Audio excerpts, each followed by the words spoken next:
이재명 대통령이 오늘부터 4일간 중국을 국빈 방문합니다.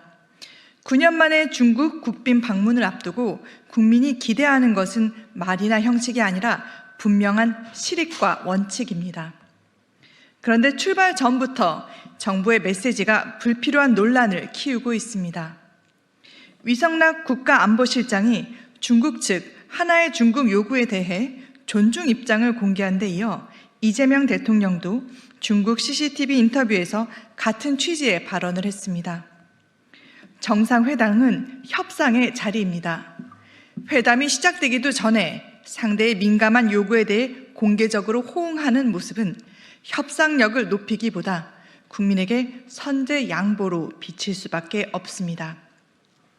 한번 공식화된 표현은 이후 협상 전반에 영향을 미치는 대한민국의 공식 입장으로 굳어질 수 있습니다. 특히 중국은 이번 방중을 앞두고 반일 동참과 대만 문제를 한데 묶어 사실상 입장 표명을 요구하며 올바른 입장을 언급하는 공개적 압박까지 이어가고 있습니다. 중국은 말보다 행동으로 메시지를 보내는 나라입니다. 이런 국면일수록 정부는 원칙과 기준을 더욱 분명히 세우고 불필요한 오해를 자초할 표현에는 각별히 신중해야 합니다. 하나의 중국 원칙에 대한 기존의 외교적 입장과 특정 현안에 대해 추가적인 정치 동조를 요구하는 것은 전혀 다른 문제입니다. 특히 최근 중국의 곡식 군사 문서에서 한반도 비핵화 표현이 사라진 점은 결코 가볍게 넘길 사안이 아닙니다. 비핵화 원칙에 대한 분명한 재확인 없이 이루어지는 대화는 실용이 아니라 위험이 될 수 있습니다. 이번 방중에서 정부가 내놓아야 할 것은 국민이 체감할 결과입니다. 한한령 문제에 대해서 가시적인 진전이 있어야 하고 핵심 광물과 공급망 협력 역시 상호주의 원칙 아래 구체적 성과로 이어져야 합니다. 서해 불법 구조물과 불법 조업 문제 또한 주권의 관점에서 분명한 답을 받아내야 합니다. 무엇보다 북핵 문제는 우회하거나 미룰 사안이 아닙니다.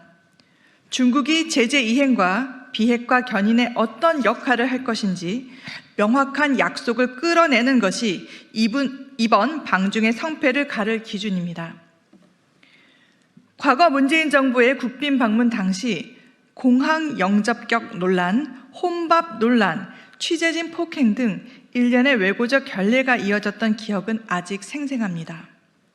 당시 현장을 지켜본 기업인들조차 국빈 방문 같지 않았다고 증언했습니다.